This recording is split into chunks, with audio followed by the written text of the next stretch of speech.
Good afternoon, everyone. My name is Matt Siegel. I'm class of '85 from here at RPI. I am a member of the RAA, Rensselaer Alumni Association board, and I am here filling in for Meghan Lenihan Moulder, who is our president and unfortunately was called away for a family emergency and couldn't be here with us today. So I'm filling in for this Talking Knowledge and Thoroughness discussion. And please bear with me. I'll be working with notes a little bit more than I'm used to, but we're going to have a great time and it's going to be a lot of fun. At this point, I'd like, it's my pleasure and privilege actually, to introduce all of you to RPI's 19th president, Marty Schmidt. Marty graduated from RPI in 1981 with a degree in electrical engineering. Immediately following graduation, he went to MIT, earning his MS and PhD in electrical engineering and computer science. I'm going to embarrass you here for a little while. Marty was a member of MIT's Department of Electrical Engineering and Computer Science faculty. He served as director of MIT's Microsystems Technology Laboratories and was associate provost and then provost.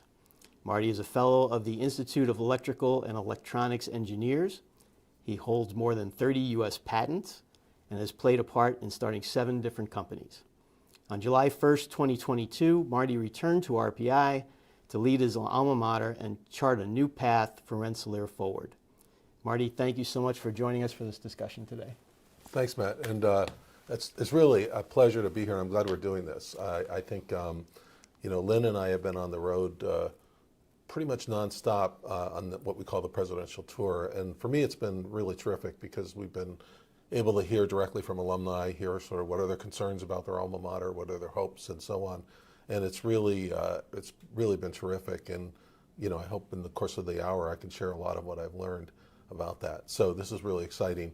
I'm not totally comfortable with the venue. I like to joke that I've got a face for a radio and a voice for a newspaper, but we'll see if we can't make it work. And maybe I should also point out, I think everyone knows, but tonight is the Big Red Freakout. So let's go Red. Or Red. And I've been learning about the history of the Big Red Freakout, and it turns out I had forgotten, but the first freakout was my freshman year, somewhere I think in January, February of '78. The third Red Freakout, they handed out cowbells, and through some miracle, I still have mine. So this will be up at the Houston Field House tonight, being put to work. There's rumors that those have been outlawed, but that's okay. I think one will be fine. If I get arrested, will you bail me out? Every time. Okay. Absolutely. Marty, before we get really started into the questions we're going to be asking, I want to thank our alumni who submitted questions along the way when they registered. After reviewing all of your questions, most of them fell into some common themes that we will be addressing today during the discussion. These themes were the future of RPI, student life, and student life includes the Rensselaer Union, Greek life, and the Arch program, and finally alumni engagement. Although we won't have time to cover all of these questions that we received, we do plan on sharing responses to the ones that aren't covered today during the discussion. So let's get into it. Okay. Marty, before we get into some of the more serious topics, I was hoping that we could take a little time to have you share a little bit more about yourself, your journey, your time as a student, and your path back to RPI. So let's start at the beginning. What led you to choose to attend RPI? Yeah, that's not a question I'd thought a lot about in the intervening 41 years when I was away from RPI, but it was, I think, the first week on the job in early July. I met with a number of students that are in the Bridge program at RPI, which is a program where we bring incoming freshmen onto campus to get a head start. And I, made some perfunctory comments about RPI to them out on the 86th field. And one of the students asked me a question and said, well, President Schmidt, why did you decide to come to RPI? And I was completely flummoxed. I mean, I really didn't have a good answer. But it's funny how your brain works. What happened was I immediately thought of when I took my son, Kevin, our third oldest, to University of Maine, Orono in March. He had been accepted to go to school there, and he was trying to decide between University of Maine, Orono, and others. And as you might imagine, when you're in upstate Maine in March, you're either looking at about a foot of snow or a couple of inches of mud. So needless to say, it's difficult to make the campus look good. So we're walking throughout the campus and everything, and at the end of the tour, I'm expecting Kevin to say, "Dad, can we get back to Boston?" Instead, he turns to me and says, "This will work. I can see myself here." Awesome. Kevin went there and had a great experience. And honestly, that's a little bit of what happened to me. I knew I wanted to major in STEM.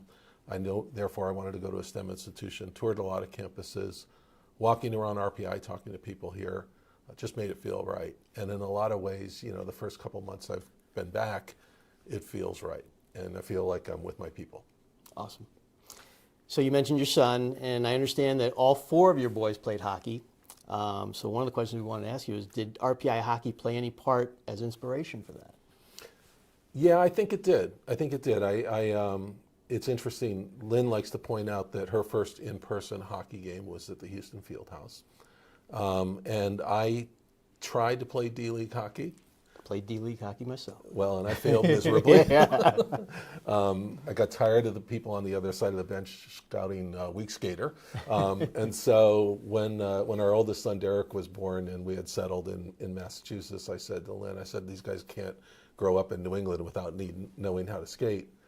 4 sons later, many years of youth hockey, it became an important part of the fabric of our family and part of what makes coming back to RPI so exciting.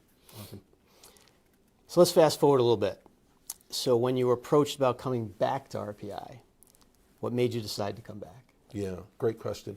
Let's put it in context. So I left here in the summer of '81 to go to MIT for graduate school. After I finished my PhD, MIT offered me a faculty position, total of 41 years at MIT, and I was having a great time. But the chair called me and asked me if I'd consider it. And Lynn and I came out here on a weekend in September and walked around. And I have to say, I was taken aback by how beautiful the campus was. Mm-hmm. It shows very well. It has work that needs to be done, but it shows well. And I was stunned by the changes in Troy. And so basically, as I started digging into it, I just realized that RPI faces some huge opportunities. There's challenges like anything, but it's really the opportunity that I see is in front of RPI that compelled me to leave what was a great job for many years. It had to be a hard decision, but we are glad you are here. How do you think, well, let me ask you another question first. What has surprised you most about RPI since you've been back? Yeah, good question. I would say, first of all, I mentioned Troy. And I have to say, when I go out and talk to alumni, I think many of them think I've got 2 heads when I say, Troy is amazing, it's going through a renaissance, but it really is. And even after coming back and experiencing a farmer's market every Saturday that brings 10,000 people into downtown Troy, it's just amazing. So I've been continually surprised by what's going on there. And I would say I underestimated the opportunities that are in front of us. I think they're even greater than I predicted.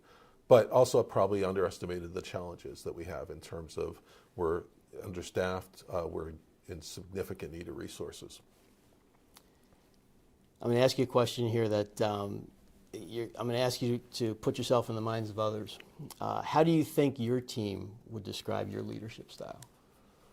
I don't know how they describe it, but I can tell you the way I think about it. And it's not like I study leadership and take courses on it, but I think, at least since being here, it's really been about A, understanding the organization, B, being as intentional about communications as you can. People, when I've been here, have said, we really want to understand what's going on. We really want to hear from you more. So trying to communicate more, and we need to get better at that.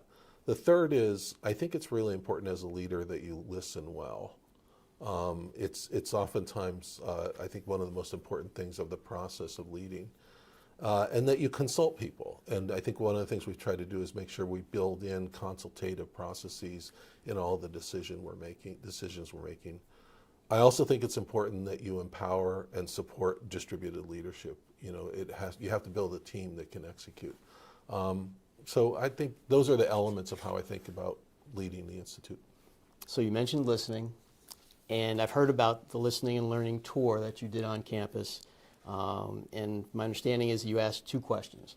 One was, what do you love about RPI? and what aspirations do you have for the Institute's future? So after those conversations, what have you learned from all of that, and have your answers to those questions yourself evolved over the past 6+ months? They have. I mean, I had my own impressions of RPI, but hearing about it from students, faculty, staff, alumni, parents, some consistent themes emerge. I would say that the people that work at RPI are really deeply committed to the mission. It's interesting how many people say they love their colleagues and they love working with their colleagues.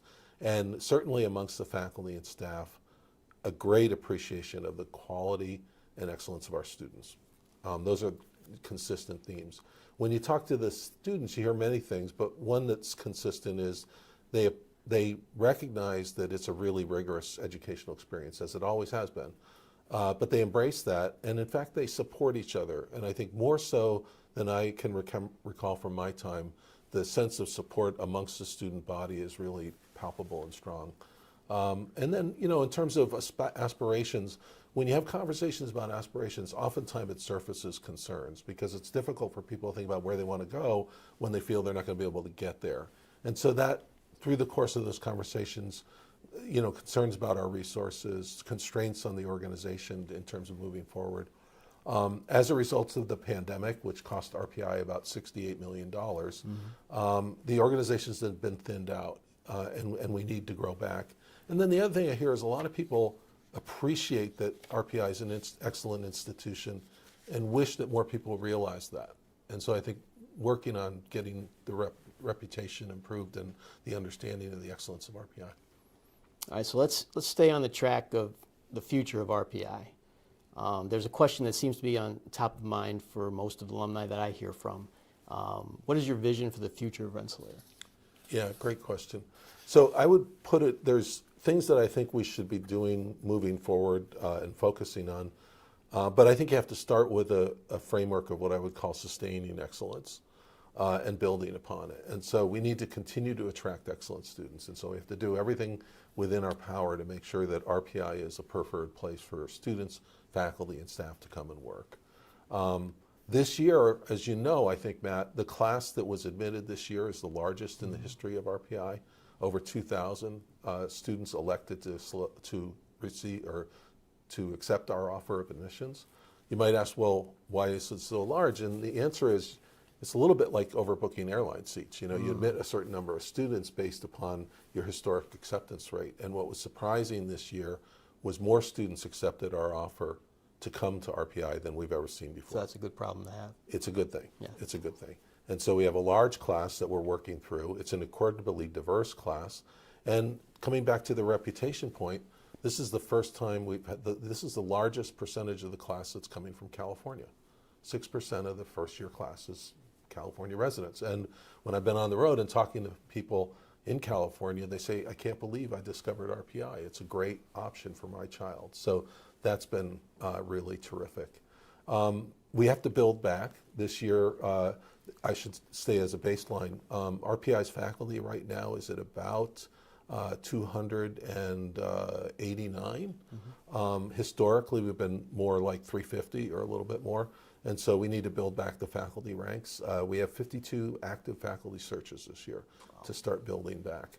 But then as we think about the future, and we're working on a strategic plan, which we're calling Rensselaer Forward. We've been operating under a 10-year plan called RPI 2024, and so now's the time to think about that again. So we've put together a process to develop that plan with a lot of engagement of the community. And I would say there's 4 themes. One is education, the second is research, the third is what I call translation, and the fourth is regional engagement. And just very briefly, in education, RPI has a tremendous legacy of innovation in education, and I think we could do more to enhance the education we provide on the campus, but also to promulgate that and have people appreciate what we're doing and benefit from it. You know, you think about all the textbooks that RPI faculty wrote and how that impacts learners around the world. There's things you can do in the online realm that produces content that has the same sort of impact. And our program at Hartford has a way of getting us there. In research, we've created some new centers that I think are very exciting. In about a month, we're going to cut the ribbon on a physical facility in downtown Manhattan, Exciting. where professors from RPI and Mount Sinai will be working side by side in precision medicine. We continue to advance our understanding of freshwater ecosystems up in Lake George and beyond. And I could go on. And many of these research themes focus on addressing issues of sustainability and climate change. Sitting behind a lot of the strategic plan, Matt, is a need to diversify our revenue, which is that we right now are largely tuition dependent, and I think if we can grow our research, if we can grow our professional ed offerings, we have a way of creating a more financially stable university. So that's also a big focus moving forward. And the last thing I would say is, and maybe I'll comment on it more later, is we have a 200th birthday coming up. Yes, we do. And so I think I like to joke, it's a 1 in 200 year opportunity to really celebrate RPI. Yeah, looking forward to that. I'll ask you about that later on, I think. Keeping on the topic of Rensselaer Forward, we do have a question from one of our alumni who wrote in, Richard Guba of the class of 1986. What do you consider RPI's core strengths, and how do you plan to position RPI with our peer universities? Yeah.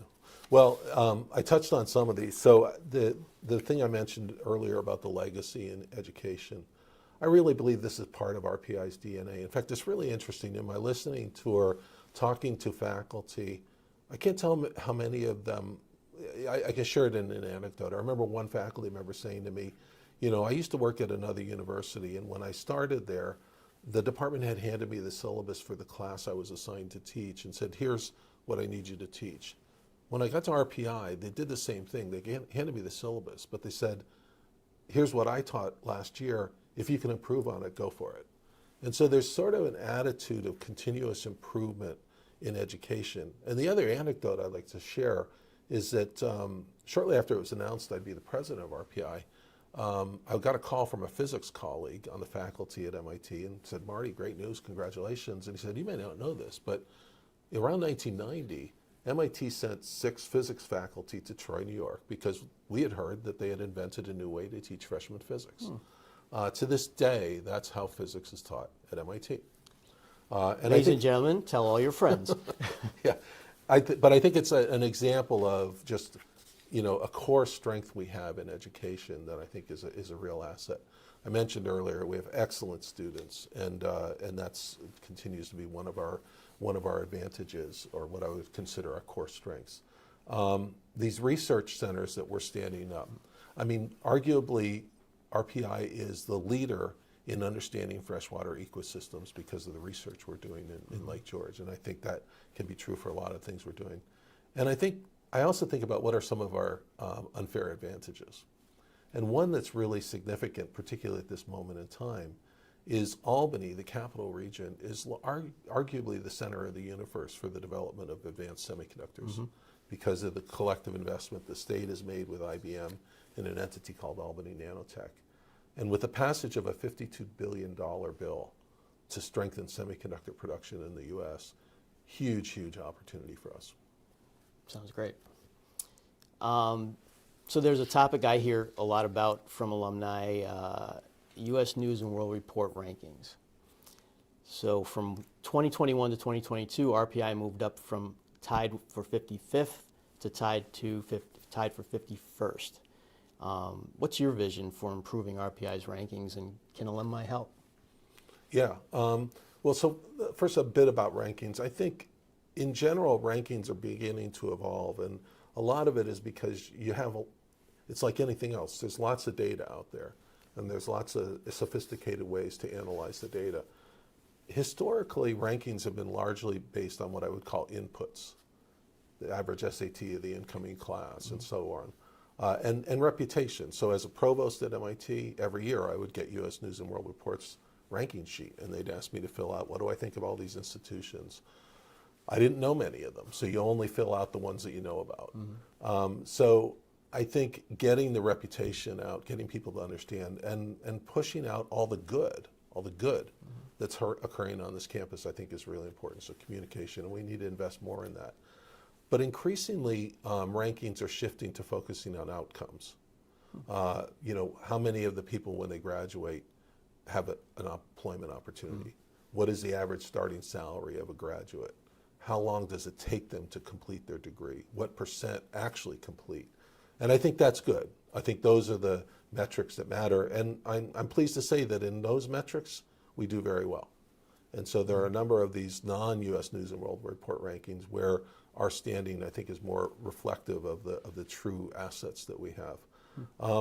But you have to attract talent, and that takes resources. And I think one of the challenges with rankings as well is, when you think about an institution like MIT or others that have a $25 billion endowment, those resources allow you to place great labs in front of faculty, better financial aid packages in front of students. And so that matters. And then the last thing I'd say on alumni is that it's interesting, at least in the U.S. News and World Report rankings, one of the factors in the rankings is what percent of the alumni contribute to the annual fund. Not how many dollars, but what percent. And that's an area where we could definitely do better. So any kind of a gift at any level is like a vote for RPI in those rankings, Pretty much, essentially. yeah. Yeah. And that's where these 24-hour challenges that we have are so exciting, because it gets really everybody excited about the place. Terrific. So let's stay on philanthropic support for just a moment. I've met the new Vice President of Institute Advancement, Matt Schmidt. His 30-plus years of experience in leadership roles at Northwestern, the University of Chicago, and most recently as Chief Advancement Officer at Syracuse University. Very impressive. I think he's terrific. So congratulations on a great hire. Yeah. What can you tell us about Matt, and what exactly will you be asking him to achieve for RPI? Yeah, well, let me start, because we mentioned endowment, and I know there was a question about sort of how is that doing. Just before, around the time I arrived, our market value of the endowment was around $1 billion, so we crossed that point. Now, markets have softened, and so it's gone down a little bit, but it's a pretty solid endowment, and it allows us to make investments in faculty lines and so on. The debt that the Institute has incurred has been steadily dropping. We are dealing with a legacy pension that goes back to the late 90s and constantly having to pay that down. So those are some of our challenges, as well as capital renewal. But as I said earlier, I think there's opportunities for us to grow our resources. And that brings me to Matt, which is, I think, our Institute Advancement team has been reduced significantly, as well as every other place. And in fact, I think Matt would point out, at one point that organization was north of 100 people and now south of 40. And so that limits our ability to go reach out to people and help drive the advancement. But we're thrilled to have Matt on this board. His credentials are impeccable, and I think as people get to know him and interact with him, they're going to really appreciate him. I agree. I think he's doing, so far I've had limited meetings with him, but the ones I've had have been terrific. So thank you. Entrepreneurship's a big topic that I hear a lot about on campus. Can you talk a little bit about your plans to integrate entrepreneurship into the campus and curriculum, and again, how our alumni can play a role in this? Yeah. So when I mentioned the 4 strategic areas, I talked about education and research a little bit. 2 others are translation and regional engagement. And on the translation side, what I mean by that is really, how do we take ideas that are being generated on our campus and move them out so they have impact in the world? And that's entrepreneurship in some respects. And the way I view it, and what's been informed by my time at MIT, is you have to build what I call the runway. And the runway involves basically, what are the things you're doing on campus that to prepare the students, the faculty, to be able to translate their ideas out, maybe through a startup, maybe through a nonprofit, maybe through some sort of strategic partnership with one of our large corporate partners. And so that means programs, physical spaces, and building networks of mentors that support that. And I think we have the Severino Center, which I think is a great asset for us, but I think we can grow that out and fill it out. But I think it needs to be an intentional focus of the administration. I'm also excited because, and we'll talk about Greek life in a moment, but RSE, the fraternity that we all remember having the ice rink in the front yard, is being reborn as a living group focused on entrepreneurship and innovation. Yep. And I just think that's really exciting. So just kind of being supportive of those things, I think, builds that ecosystem. That's on campus, but you also have to focus off campus. And do we have the network of entrepreneurs in the region that we're connecting with and supporting? Do we have incubators? Do we have spaces downtown where startups can go? And can we work with the state? Recently, some of our alumni worked with the state on a tax credit for gaming, for some of the gaming startups, which I think will help. Awesome. In previous conversations, I've heard you mention that change and growth will be necessary to get us to where we want to be. Change can be intimidating, difficult, uncomfortable. How have you gone about implementing changes across campus while keeping in mind the many different stakeholders that there are? Yeah, it's a great question. And I would say, my first 6 months have really been focused on getting a sense of the place and trying to define where I think we want to go. We're now in the mode where we have to start, implementing things like that. So I kind of return back to sort of what I found as effective at MIT.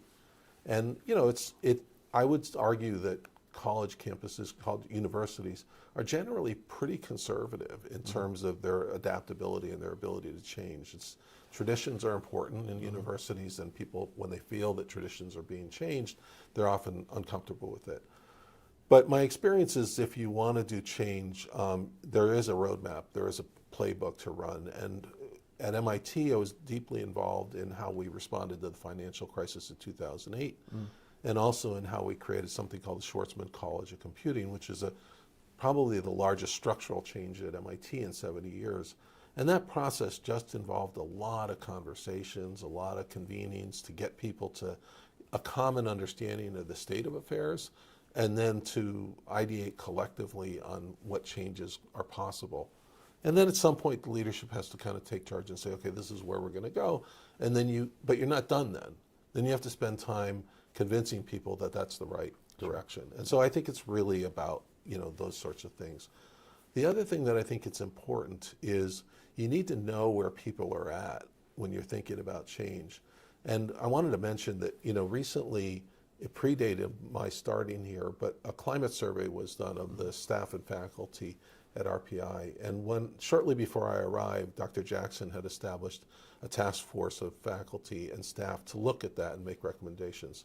They've done that, and they provided me with recommendations around Thanksgiving. We sent their draft report out to the community for comment. I expect we'll be releasing it in about a month or so. And one of there's a lot of great recommendations in there in terms of how we can improve the climate. And one of their recommendations, I think, is to do these kinds of surveys to get a sense of where the community is at. So I think that's really important. And a lot of the recommendations are around how do you make the place more welcoming and inclusive. And so people often worry about, are universities going off the rails with DEI? And the way I tend to think of it is what we should be focusing on is how do we make the campus a place where everybody feels welcome, but where everybody can do their best. And a lot of times it's just around coaching the leadership to know how to make those environments that inclusive. So kind of weaving people in instead of weeding people out. You could say it that way. Okay. Let's transition to student life. And let's begin with a topic that has created some questions in recent years, the Rensselaer Union. I have heard different versions of what happened and what occurred, and a lot of speculation from all kinds of different directions. What's your understanding of what's occurred in recent years, and where do we stand today regarding shared governance between students and the Institute? Great question.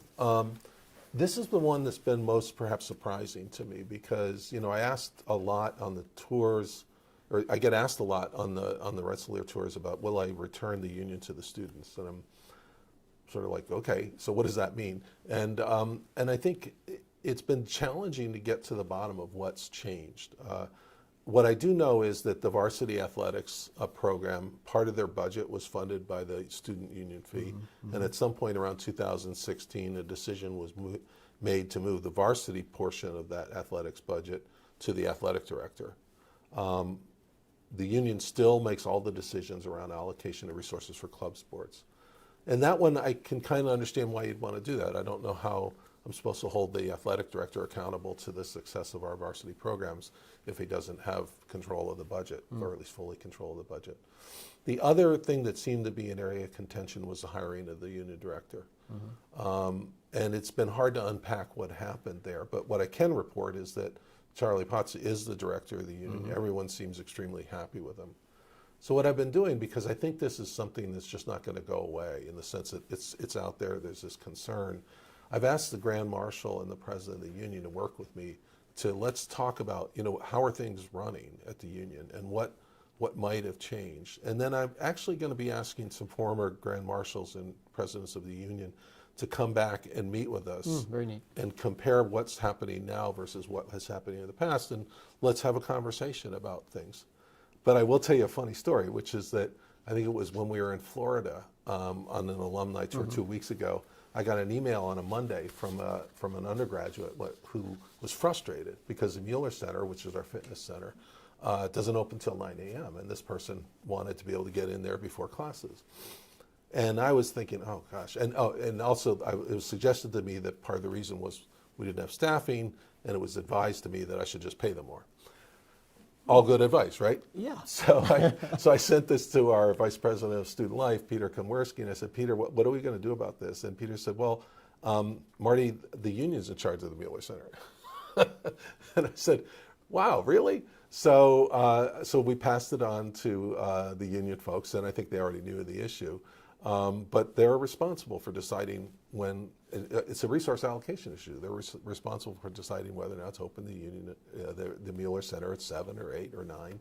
And I'm happy to say that just actually, I think it was Monday, the announcement came out that the Moulder Center is open at 7 a.m. So the students took action. Yeah, and I think it's brilliant. And I think what most people really who were close to it value about the union is it's students deciding how to allocate resources to student-centric activities. Thank you for sharing all of that with us, and we look forward to hearing more soon from that report.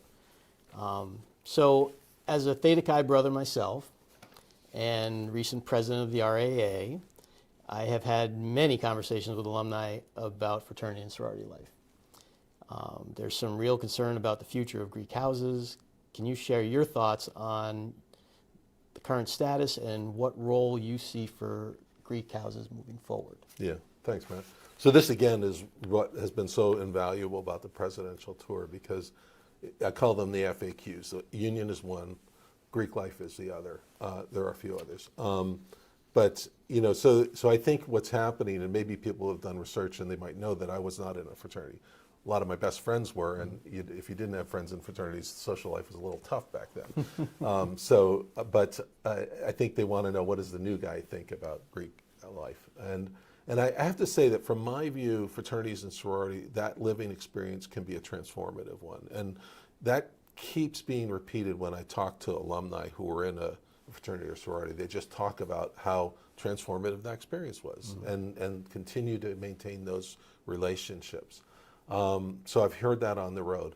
But I think everybody appreciates the times have changed. I mean, when I was an undergraduate, drinking age is 18, the world was different. You didn't have everything posted to social media within a nanosecond. And so, Thank goodness. Yeah. And so it's a different environment. And so I think, what was a vibrant living group in 1981, in my era, is probably not necessarily the environment that produces that kind of vibrant, transformative experience today. The other thing I would say is that I've observed in my time at MIT that interest in Greek life ebbs and flows. There are times when lots of students entering are excited to join a fraternity or sorority, and other times, and it could last for 5 years, where that's not of interest. When it ebbs, that can be financially existential to the house, because the rooms aren't full. You're not collecting the rents that allow you to cover the costs. And so when that happens, it can become a downward spiral.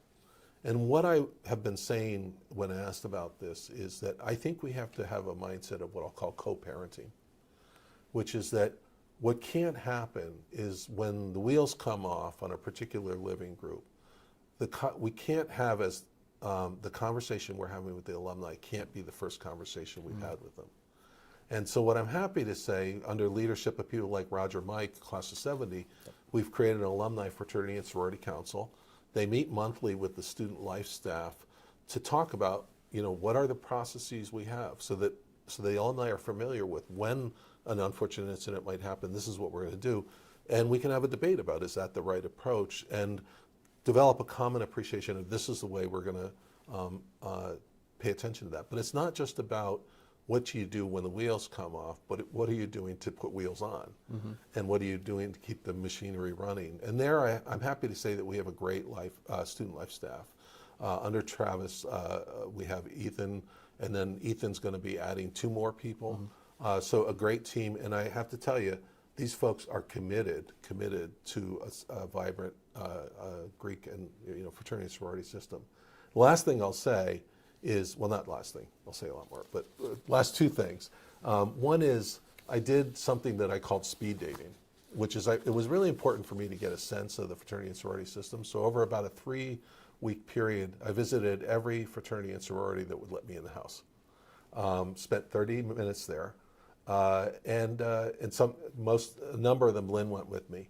And it was tremendously helpful to really just get a sense of, there's a fairly diverse set of fraternity mm-hmm. and sorority systems. And so it's really given me a sense of exactly what each of those are. I still can't remember which ones are on which street, but I'll get there.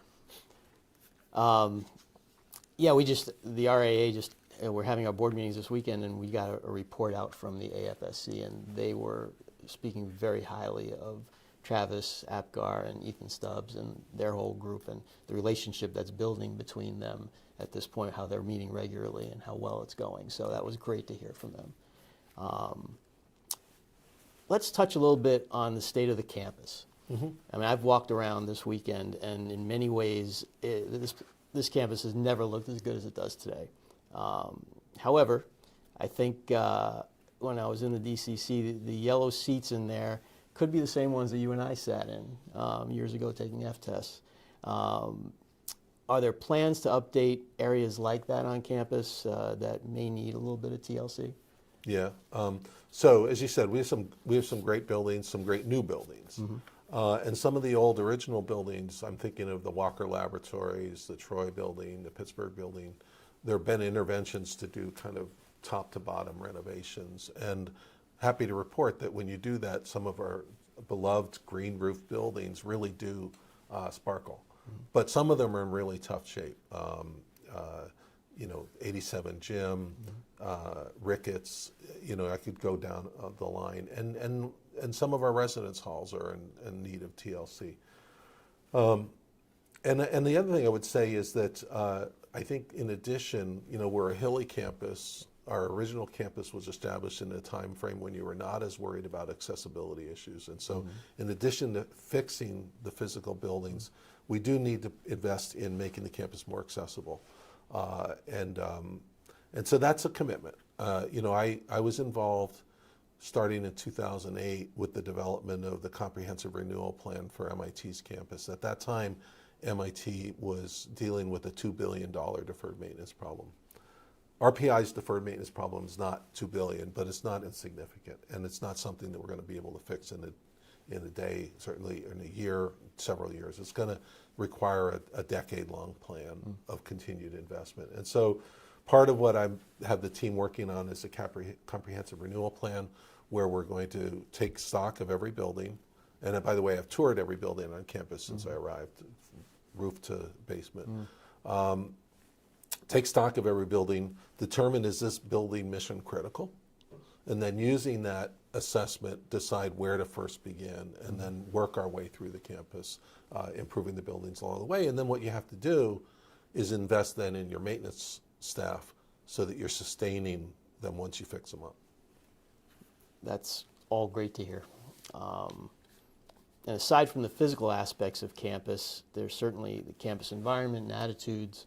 In the past, RPI has received some poor rankings. We'll bring up some of the bad stuff here.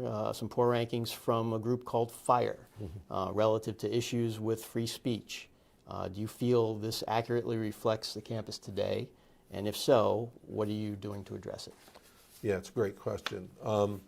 So let's talk about FIRE first. So when I got that, when I learned of that ranking, I sort of dug into it. And I am a little concerned about that in the following, is that the survey was conducted several years ago in the middle of the pandemic.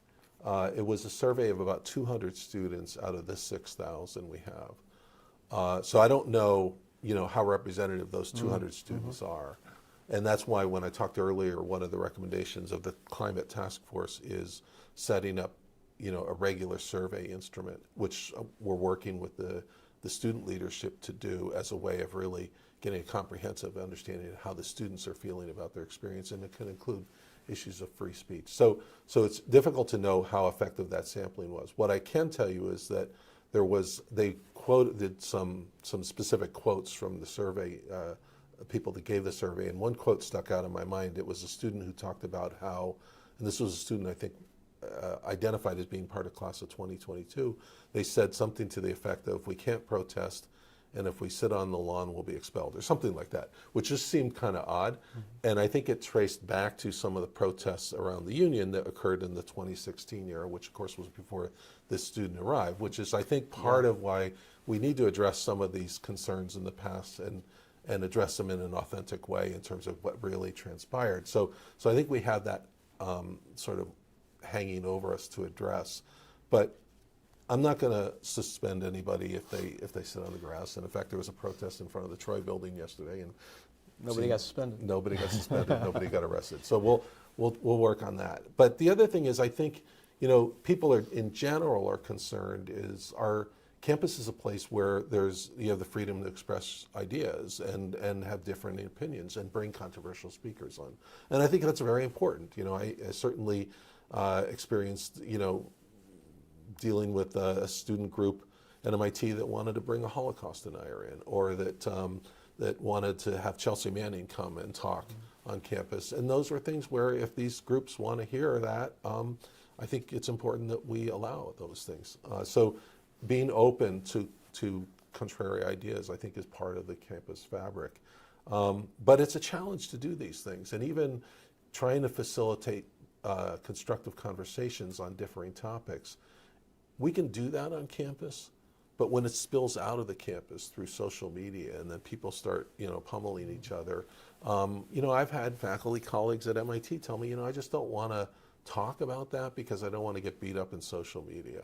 So we have a broader context that I think it makes challenging and goes beyond the university. But on the university, I think we're addressing that. And the last thing I'd say is that I talked to our current acting provost, Mary Simone, and Haas has introduced a first-year subject specifically around how do you have these kind of conversations.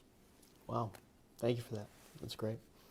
Another topic we hear a lot about from alumni is the Arch program. It rolled out in 2019 and has had both successes and growing pains. Can you bring us up to date and fill us in on where we are today and what changes you see in the horizon? Yeah, good question. So it was, definitely, I can't tell you how many times I was asked in the first weeks and months, are you going to shut down Arch? And I said, well, let me figure out what it is first. And so that's part of the listening. So I've been paying attention and listening to that, and listening carefully to find out where is the community at on this. And the conclusion I reach is that we shouldn't shut it down. We certainly shouldn't shut it down, but we need to address the pain points. So we put together a working group, and in fact, we had a day-long session at the Hilton Garden Inn in December with students present, where we basically went through, what's working, what's not working. And so we're trying to double down on what's working and addressing what's not working. The first question is, why the Arch? And what I can tell you is, what I'm observing is the experience the students have. So the way I like to think of it is that our students arrive, as I did, as you did, as probably having had all A's, been at the top of your class and so on and so forth.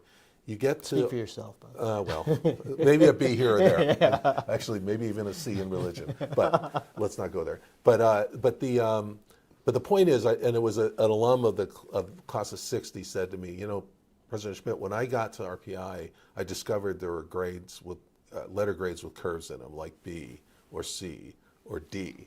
And that can be a hit to confidence. And we saw that in the surveys of our students at MIT, which is that there's a confidence hit that comes with that. What's interesting about Arch is when the students go out on this experience, they've got 2.5 years in their major, which means they've actually learned things that can be put to work in an experience.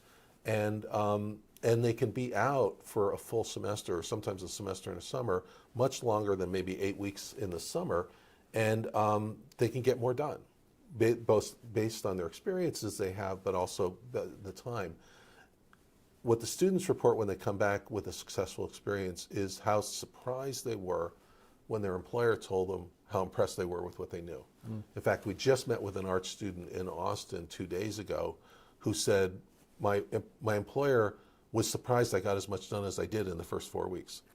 So that's a confidence boost. And it's great to have that confidence boost as you're entering your final year of school and thinking about where you want to go next. It kind of can embolden you in a really powerful way. The employers report similar things. So successful arts experiences can be transformative to the student. I think it's great for the brand when employers realize how exceptional our students are. But as I said, there are pain points. An initial pain point was, do we have enough options for these students? And there, I think we're more or less there. We've got plenty of offerings. It's trying to match the students up with the offerings. Being here in the summer can be challenging because you're coming right off of a full year with a little bit of downtime. So we're working on what can we do to sort of de-stress the summer and make sure that all the offerings they need are available to them in the summer. There have been concerns about fraternity and sorority leadership when maybe as a junior you're starting to step into leadership roles in your fraternity, and then you're away. And that's something we're finding some of the systems are finding ways to do that using remote active engagement and everything. So that's something we have to work through. And then I'd say lastly, some people have said, well, make the arts optional. And, you know, I kind of think of it like, would we make calculus optional? If we really think the arts transformational experience becomes an important element of what is the experience of our students, I'm not sure I'd make it optional, but I think we can be more liberal in our exceptions.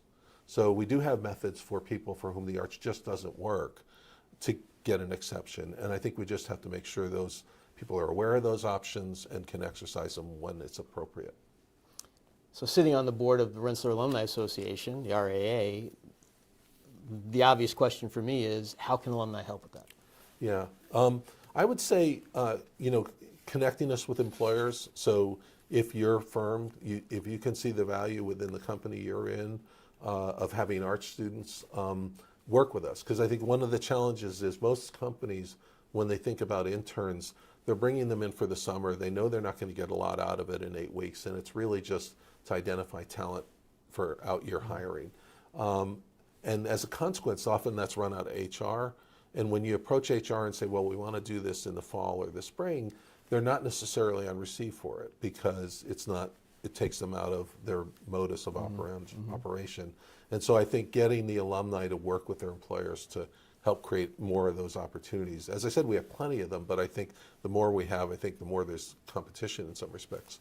And then the other thing is that it's not all about going to work for a company. There are some exciting arts opportunities working in the nonprofit sector, working for government. Those have a challenge in that they may not be able to pay the student enough for them to make it work. And so I think we've had some conversations with alumni and through advancement about, are there ways we can raise philanthropic support to support students who want to pursue an arts experience that would need that kind of support. Yeah, I think those are exactly the kind of opportunities we're looking for our alumni so they can become more engaged. So following up on that, Michael Gaggis, class of 75, had a question. And he's also the RAA chapter president in Rhode Island. And he asks, how do we as alumni perform compared to other peer colleges and universities? So I have 2 data points on that, and they're not radically dissimilar. And maybe what I would say is, I think we have a pride deficit. I'm proud of this institution. I wouldn't be in this seat if I wasn't. And it was through an exercise of really doing a deep dive and understanding where RPI was at the moment when John Kelly called me and asked me if I wanted to apply. And I think we as RPI need to focus on how do we help the alumni understand all the good things that are happening here. I'm not trying to sugarcoat the challenges or the issues, but there's a lot that this alumni should be proud of their institution for.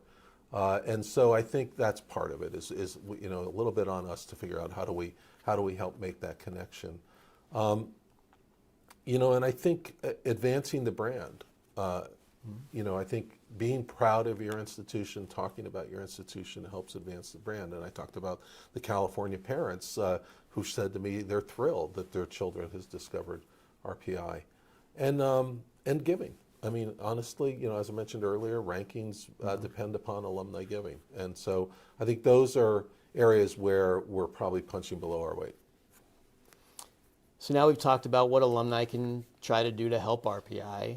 Let's go to the flip side. What can RPI do for its alumni? Yeah, and you know, I was asked that question several times early on, and I'll be honest with you, I felt a little off-putting because I was sort of like, guys, come on. I mean, I've got all these issues I'm trying to fix in 12180, and I'm not sure I have the cycles to help you, but you know, I've kind of thermalized that and tempered my initial reaction, and I think upon reflection, this comes back to the comment I made when we were talking about advancement and Matt. His team is less than 40, and even at 100 is probably undersized. Sure. And a lot of what they do is really support the alumni as part of building that enthusiasm for the university. So I think we'll be investing in the growth of that organization. I'm in the middle of putting a proposal before the board to actually what I call an invest to grow model that allow them to get back up to that healthy size. I was excited to see that we launched this new young alumni activity, which I think is really terrific, and we want to support that. And then, as I said earlier, less than 12 months, we've got a 200th birthday to celebrate. And I think there's a great opportunity for us on campus to think about how do we connect to the alumni. Okay, exciting. So for me personally, my RPI experience played a huge part in who I am today and the many successes that I've had in my life. I believe very strongly in the education our students receive here at RPI, and I try to, encourage other alumni to feel the same way. How do you think we can start fostering a stronger alumni association as part of the student experience to get to the students earlier and create that relationship with them so they know who we are? Yeah. Well, I think starting on campus, it's really creating a stronger sense of community, supporting the living groups so they can be successful. All of our rituals, the big red freak out tonight, so I think those are important things. And obviously during COVID, a lot of those things disappeared. In fact, one of the things that worries me perhaps the most about our current community is you're at risk of losing a lot of these deeply held traditions. And so we're focused on that. But I think it's really, I use the phrase one Rensselaer, and I think it's really trying to bring us together as a community, both on campus and beyond. And a lot of it is we touched on, which is how do we help the alumni appreciate everything that's going on here that they can be proud of, and so on and so forth. So the last question that we have comes from Christopher Dayton, class of '01, and he asks, how do you plan to increase alumni engagement in the coming years? Yeah, and it's going to be what I mentioned, which is an investment in personnel that can support the alumni associations around and push materials out and identify opportunities for the alumni to engage with campus. So are you ready? We're going to have a little fun now. You want to have a little fun? Sure. Let's do something called rapid fire. Okay. And I'm going to ask you or say something and just respond with the first thing that comes to your mind. First question is, what's your favorite hobby or pastime? It's funny, I was asked that question once by some students in MIT, and I didn't have an answer. But I would say boating. Lynn and I moved to Gloucester, Massachusetts about 5 or 6 years ago, so we have a boat there, and probably that's maybe the most relaxing thing we do is take that out and just get around the New England coast. Awesome. What is your favorite movie of all time? That one, tough. Not really sure. I facetiously and mostly just because of the big red freakout, thought of Slapshot. Nice. But, Nice. but probably that's not the appropriate answer. Why not? Especially today. What's your favorite song? Anything the Rolling Stones play. All right. What was the best advice anyone ever gave you? I like the one where they say, you've got 2 ears and 1 mouth and use them in proportion. That's a good one. What is your most vivid memory of freshman year? You mentioned it, F-test. There we go. I don't know why, but it's like, can you imagine? I can imagine. What's the favorite thing about RPI now that wasn't there when you were in school? I would say the mutual support of the student body. Not to say that we didn't have a great culture, but this, there's this program called I Persist that was created in the School of Science, where they identified one of the challenges for first-year students is Calculus 1, Physics 1, Chemistry 1. And in I Persist, we have juniors and seniors that voluntarily mentor freshmen in that class. And I just think it's terrific, that kind of peer-to-peer support. Yeah, that was not here when we were here, which is great it's here today. Let's see. If you had 3 seats to fill at your dinner table, who from history would you want to have there sitting with you? Yeah. So I'm not that creative, but I would say that I would have my parents and my grandfather. Nice. My parents, there are certain, I lost them at what was much earlier age than they should have passed away. And there were certainly times in the past 15 years where I would love to have gotten the benefit of their advice. And my grandfather, just because he was a German-trained engineer, born in Germany, trained in Germany, and I remember him coming up on a family weekend here shortly before he passed away. And even in Germany, when he was being trained there, RPI was a well-known institution for engineering, and he was very proud of his grandson being a student at RPI. And I think it would be fun to have Grandpa at the table to talk about what it's like to be president. Awesome. That's great. If you had a mulligan or a do-over in your life, what, if anything, would you do differently? There's a lot in that list. So we only have a couple minutes left. Yeah. They're all small things, but there are things, things about parenting when you think, I could have done that differently. But I'm thrilled with where I am, and so I'm not a person that sort of necessarily dwells on the past to try to learn from it and move on. Okay. And last, if you were alone on a deserted island, who would you want there with you to help you get off? Somebody with a 25-foot center console. All right. This has been great. We really appreciate you taking the time to meet with us today, and I hope all of our alumni have gotten a real good feeling for who you are, how you are approaching this new role for you, and what our future here at RPI might look like going forward. So again, thank you so much for being a good sport and playing the rapid fire. And one last thought. As you mentioned earlier, we are entering the 199th year of RPI's history, and you teased it a little bit. So the bicentennial is coming up. What can you share with us at this point about plans to celebrate? Yeah, so we've been, I've put together a small group that's looking at what we should do there, and we're behind the curve. I wish we had this plan already baked, so we're trying to move as quickly as possible because we know people would like to get things booked. But we don't see it as a singular event. We see it as a year-long celebration. So beginning the calendar year 24, right up to what is ostensibly our birthday. The charter was signed November 4th, 1824. So that's our birthday. But what we'd like to have is a series of events, and a number of those should be events that people could participate in virtually, which celebrate, the phenomenal history. And I was talking to a faculty member early on here, and I said, we are the oldest technologically, and they stopped me and said, no, say we're the first.